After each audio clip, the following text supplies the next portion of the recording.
আসসালামু আলাইকুম everyone, welcome back to my channel. কেমন আছেন সবাই? আশা করি ভালো আছেন। আমার হাতে যে দুইটা ডিভাইস দেখতে পাচ্ছেন, দুইটাই 256 জিবির স্টোরেজ ডিভাইস। তবে একটার প্রাইস 2250 টাকা এবং আরেকটার প্রাইস 4100 টাকা। কেন এই প্রাইসের ডিফারেন্স, আর আপনি কিনলেই বা কোনটা কিনবেন এ সম্পর্কে আজকের ভিডিওতে কথা বলার চেষ্টা করব। প্রথমে এই ডিভাইসগুলো সম্পর্কে বেসিক কিছু ইনফরমেশন দিয়ে নেই। এই 2250 টাকার যে স্টোরেজ ডিভাইসটা আছে এটা মেইনলি একটা পেন ড্রাইভ, আর 4100 টাকার যে স্টোরেজ ডিভাইসটা আছে এটা হচ্ছে একটা পোর্টেবল এসএসডি। তবে কমন বিষয় হচ্ছে দুইটাতে স্টোরেজ ক্যাপাসিটি পাচ্ছেন 256 জিবির, আর কানেক্টিভিটির জন্য ইউএসবি টাইপ এ থাকছে। এক্সট্রা অপশন হিসেবে পোর্টেবল এসএসডি তে একটা টাইপ সি পোর্টও পাচ্ছেন। এই দামের ডিফারেন্সের সাথে পারফরম্যান্সের কি রকম ডিফারেন্স আছে এটা দেখার জন্য আমরা প্রথমে একটা বড় সাইজের ফাইল ট্রান্সফার করি। আমরা প্রথমে পেন ড্রাইভটাতে 112 জিবি সাইজের একটা ফাইল ট্রান্সফার করি, যেটা ট্রান্সফার হতে প্রায় 38 মিনিট 12 সেকেন্ডের মতো সময় লেগেছে। এরপর সেম ফাইলটা আমরা পোর্টেবল এসএসডি তে ট্রান্সফার করি, যেখানে আমাদের সময় লেগেছে 4 মিনিট 15 সেকেন্ডের মতো। এখানে কিন্তু পারফরম্যান্সের দিক থেকে হিউজ একটা গ্যাপ পাচ্ছেন। এই প্রথম টেস্টটা আমরা করেছি ম্যাকওএস দিয়ে, এরপর আমরা উইন্ডোজের ক্ষেত্রে কিরকম স্পিড পাই সেটা চেক করে দেখেছি।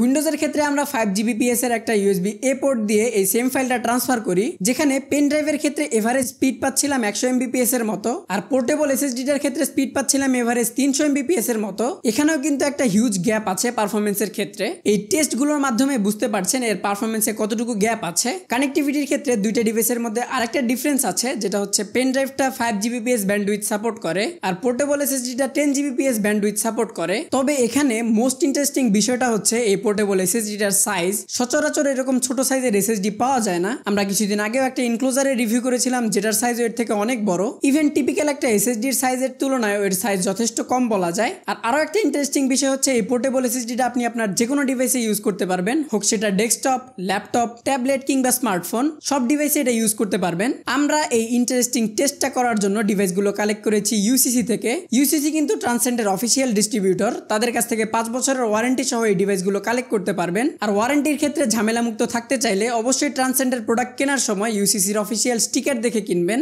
তাদের সম্পর্কে সকল ডিটেলস ডেসক্রিপশনে দেওয়া থাকবে। এখন এই দুইটা ডিভাইসের মধ্যে আপনি মূল বেনিফিট কি পাচ্ছেন? পেন ড্রাইভটার ক্ষেত্রে আপনি কম টাকায় বেশি স্টোরেজ পাচ্ছেন, তবে স্পিড একটু কম পাচ্ছেন। আর অন্যদিকে পোর্টেবল এসএসডিটার ক্ষেত্রে স্টোরেজ কম থাকলে আপনি স্পিডটা একটু বেশি পাচ্ছেন। তো আপনার যে কোনো ডিভাইসের স্টোরেজ এক্সপ্যান্ড করার জন্য এই ডিভাইসগুলো ইউজ করতে পারেন। আজকের ভিডিও এ পর্যন্তই। ভিডিওতে এ পর্যন্ত সাথে থাকার জন্য ধন্যবাদ। এরকম আরো নতুন নতুন ভিডিও পেতে চাইলে আমাদের চ্যানেলটি সাবস্ক্রাইব করে রাখবেন। পরবর্তী ভিডিও দেখার আমন্ত্রণ জানিয়ে এবং সকলের সুস্থতা কামনা করে আজকের মতো এখানেই বিদায় নিচ্ছি। আল্লাহ হাফেজ। আসসালামু আলাইকুম।